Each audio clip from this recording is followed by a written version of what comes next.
I am quite certain it would be possible to negotiate an arrangement with the European Union whereby we had access to the market of Europe, a commercial arrangement, just like certain other countries have, and just as Mr. Delors has said Britain could One of the have. big knotty problems we've tried to discuss in this programme is whether or not we would be in a single market after leaving the EU as an institution. What's your view? It's not important. Fortunately, we live in a largely free trading world. That is due to the way that the world has developed over the past 20, 30 years, and it's due to the efforts of the World Trade Organization. And we live in a pretty free trading world. The common external tariff, the weighted average, as they say, 5%. It's between 3 and 4%. It's between 3 and 4%. That's the official figures. And that is trivial. The currencies move more than that. What is striking is that trade from outside the European Union into the European Union has risen much faster than trade within the European Union. You don't need to be within the single market to trade. Really. It's not an issue. Joined now by Patrick Minford. He's one of 8 economists in favour of Britain leaving the European Union who've said this morning that quitting the single market would boost national income and raise living standards. Welcome to the programme. The single market is so wonderful. It's so wonderful. Can you please explain Italy to me and Greece? Why isn't Greece being swept forward on a wave of not having to fill in forms at borders? Why isn't this energising its economy? If the single market is so important, why is it that all sorts of countries around the world, America, Australia, Korea, Singapore, that are not part of the single market, are able to sell into the single market? But we're getting outvoted now. We've been beaten in the Council 55 times in the last few years. We have a rotten deal at the moment where you are constantly being outvoted. I was outvoted myself when I was the DEFRA Secretary. So you'll just take the deal they offer us? What did they say as they may? I'm saying we have a thoroughly unsatisfactory deal now, which costs us a fortune, where we have laws and regulations imposed upon us, where we do not have our full seat on the global bodies, which Understood. I'm repeating I know, which I'm very keen on. So we will get our full role back on that, and that changes the relationship. Policies which are decided at the Brussels level determine what happens in this country. Just last week, there were 2 circulars that passed my desk. One of them was about the regulation of blowtorches. The European Union were deciding which blowtorches we could use when we were baking creme brulees. Oven gloves in future are going to be governed by European Union regulation. It interferes in everything from blowtorches and bananas to the billions of pounds that we spend on new schools and hospitals. Countries across the world trade with the EU and will go on trading. We will do the same with the free trade deal. The UK is the world's 5th largest economy, and we will do better if we vote leave and take control. OK, fine.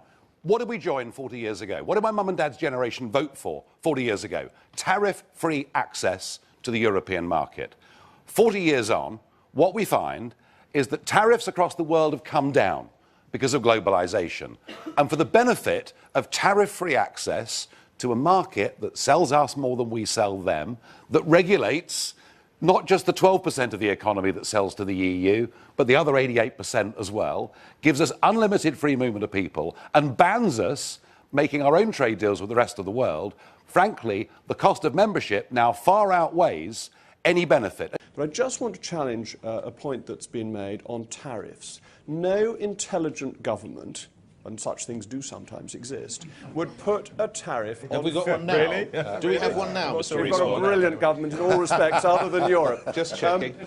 Would put tariffs on food imports into this country. It would be crazy. And the real damage the EU does to us is that we don't belong to a free trade area, we belong to a customs union. And it's all about a closed fortress Europe that keeps out products from the rest of the world. So a Japanese car that you buy in the UK has a 10% tariff on it, where a German one doesn't. Why should that be? Why should we pay more if we want to buy a Japanese car? And when we come to negotiate deals, bear in mind we have a huge deficit with Europe. So we have an £11 billion deficit in car manufacturing. 1 million jobs in Germany relate to selling things to the UK. What are the German car manufacturers going to say if they put tariffs on us and we fight back? What about Ireland? Ireland sells us over £800 million of beef a year.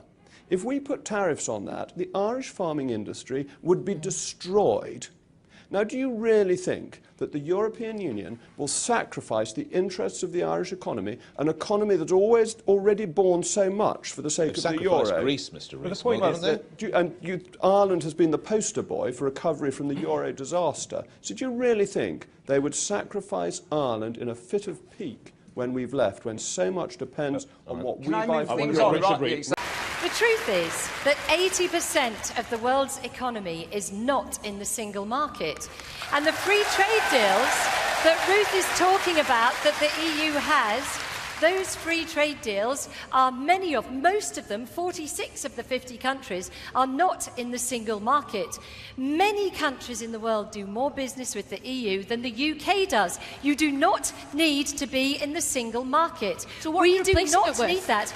We are the world's fifth biggest economy, and most economies can agree free trade deals within 2 years. The European Union is taking 10 years or never at all.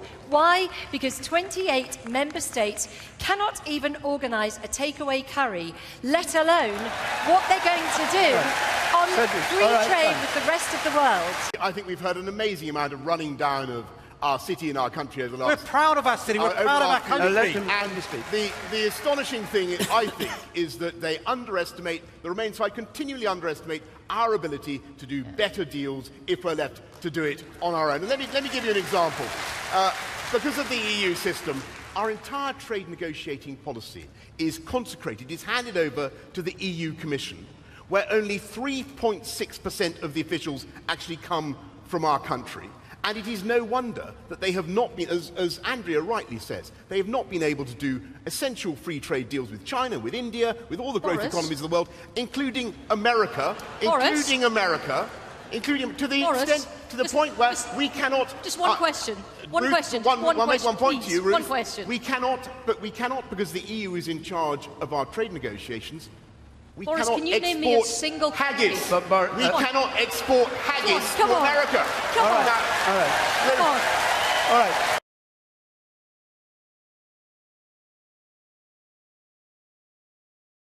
And you would, or would you not, be taking us out of the single market? Because there is room for a Prime Minister to negotiate that. After the shock of a Brexit vote... I think one of the most important moments in this campaign was when the Out campaign said they wanted to leave the single market. They didn't have to make that choice. They've made that choice.